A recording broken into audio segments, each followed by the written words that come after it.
వివిధ రాష్ట్రాలు తిరిగి, ఇప్పుడు మీరు ఇందాక వీడియోలో చూశారు, బీహార్, కోల్కత్తా, మధ్యప్రదేశ్, మహారాష్ట్ర, తమిళనాడు, ఈ అన్ని స్టేట్లలో కూడా తిరిగి కేవలం ఒక 2 నోట్స్ మనకు కామారెడ్డిలో ఒక వైన్ షాప్లో ఒక 2 దొంగ నోట్లు యూజ్ చేసి ఒక వైన్ బాటిల్ని కొనుక్కోవడం జరిగింది.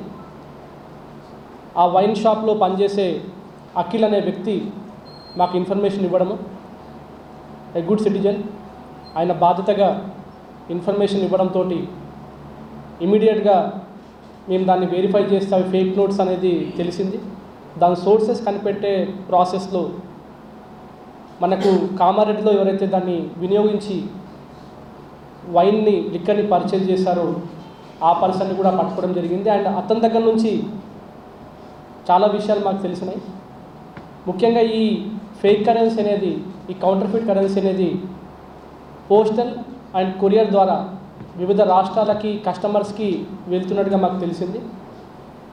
ఇమీడియట్లీ కొన్ని టీమ్స్ ఫామ్ చేసుకొని ఆ టీమ్స్ ద్వారా ఇమీడియట్గా మనం పంపడం జరిగింది. మొదట మనం పంపించింది వెస్ట్ బెంగాల్లో కోల్కత్తాకి.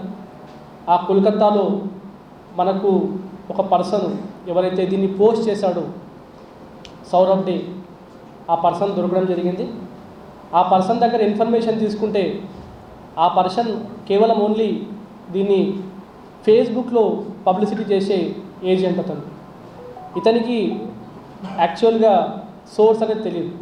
ఇతనికి కేవలం ఇతని డ్యూటీ ఏంటంటే ఫేస్బుక్లో మల్టిపుల్ గ్రూప్స్ క్రియేట్ చేసేసి ఈ కరెన్సీని సర్క్యులేట్ చేయడం. ఈ కరెన్సీని సర్క్యులేట్ చేసే ఫేస్బుక్ గ్రూప్లకు రకరకాల పేర్లతో వీళ్ళు పబ్లిసిటీ చేస్తారు.